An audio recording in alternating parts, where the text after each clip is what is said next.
Okay, so I'm going to be talking about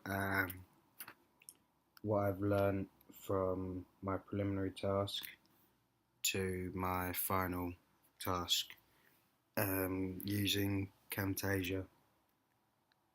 Um, so if we just look at the first preliminary task in Adobe Photoshop Elements, um, I kind of we worked with my school and making a magazine for my school, and for this contents page I needed to include a student, and I didn't really think it through, and so I never really started to include this student. um, so I kind of just do him on the side, and all, as you can see, all this writing is different to the contents heading. It's a different font, size, and whatnot. Um, if I take away all of the writing, you actually see the background here. Originally, it was a photo looking down the stairs at my college, which I thought would be a good idea because it's quite a well-known set of stairs in the college. So students reading the magazine would know what it is. And I kind of messed around with different settings for it. It doesn't really look too good. I messed around with the opacity. I threw different effects onto it, then layered the effects over one another to give this final product. And yeah, another thing I didn't really think through was the dimensions of the screen because of the page, sorry, because this isn't a A4 page, so it wouldn't fit onto a magazine. And now the preliminary task front cover. I did the same thing with the background, as you can see here. If I take all these away, this purple green layer is 49% opacity, and then take that away and just show that this was the original photo of the college. But I thought purple and green are college's kind of colours. Why not put a splash of it on there? And it looks like that, which looks really messy and it doesn't go at all. And then, yeah, so here are the different effects. It's got brightness effect and a negative effect, which help both. And yeah, I played around with kind of different fonts, and this also isn't A4 size, but these three headings aren't right at all. Not good if I zoom in on them. So they're just messy. There's a dash in there which makes it look kiddie. This should be offset. It's far too off centre. As in the A should be over a bit more, and it's just not really appealing at all. Yeah, so then if we go on to my front cover and kind of contrast them, this is more, this is cleaner, and I kind of worked with getting these dimensions right. So originally I started off with this, which is too messy.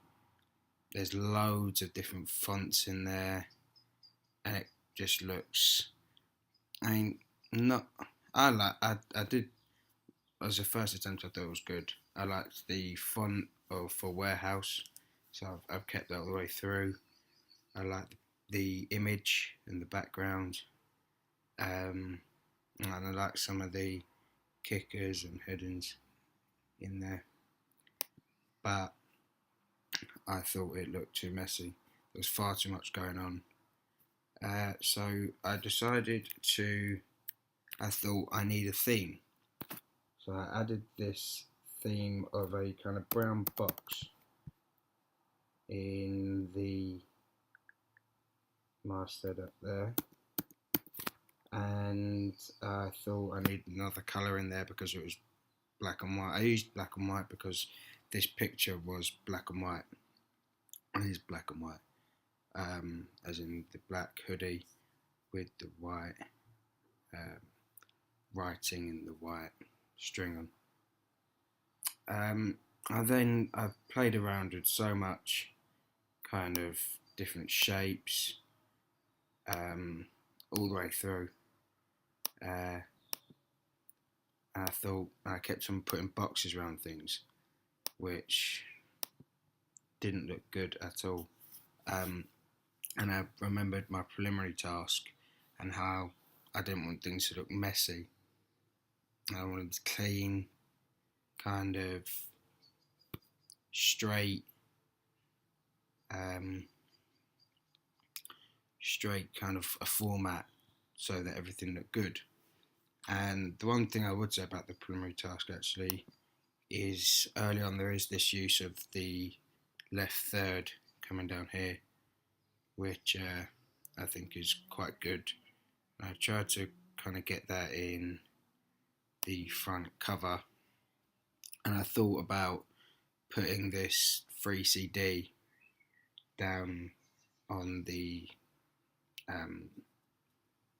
left side here so that it would appeal to a audience more, but it didn't work really, and it made it look quite messy, so I left it.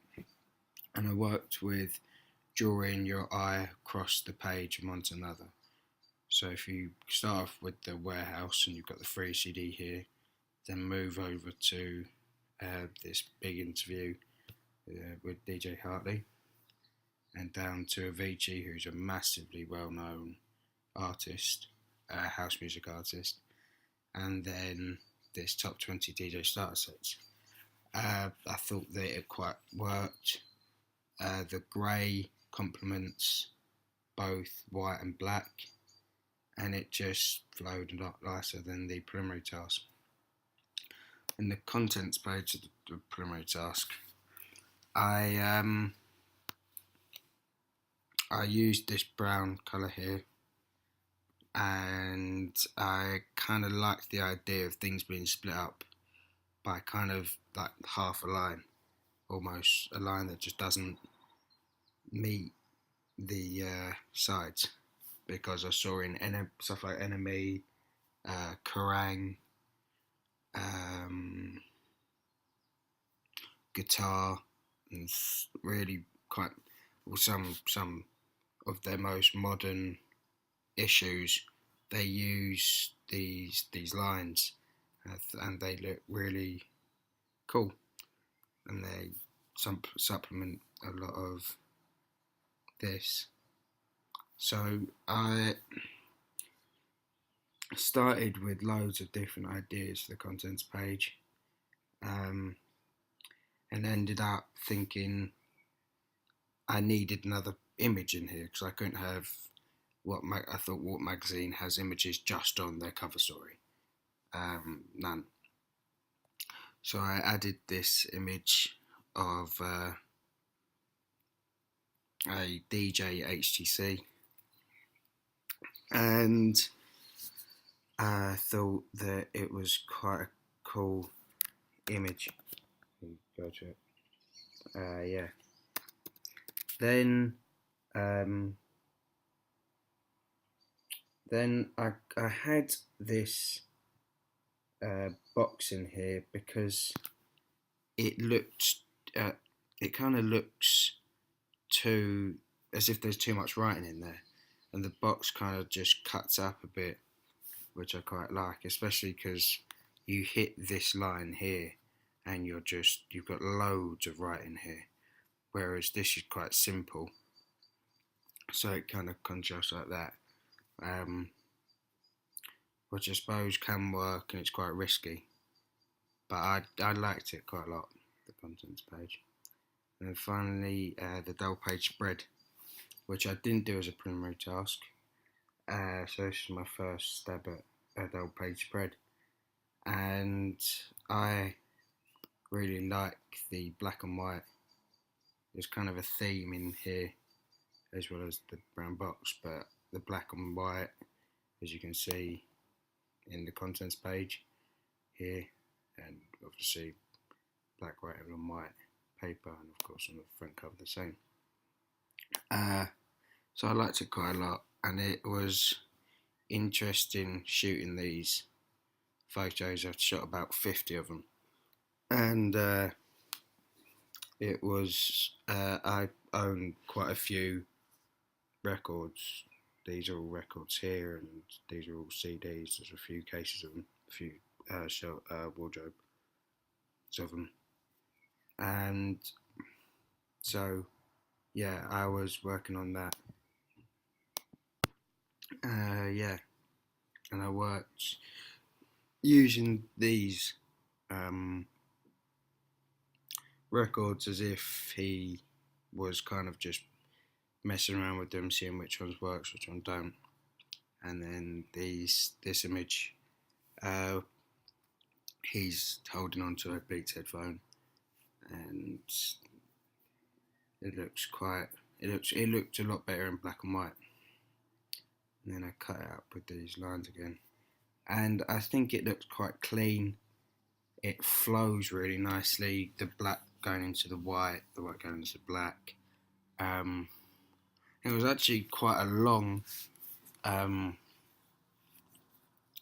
article. I think it was 1,500 words or something like that, which is really long, especially for this half a page. And I was thinking if I should split it up into 3 columns, but I tried it, and I split it up here, and I split it up here, and I split it up here.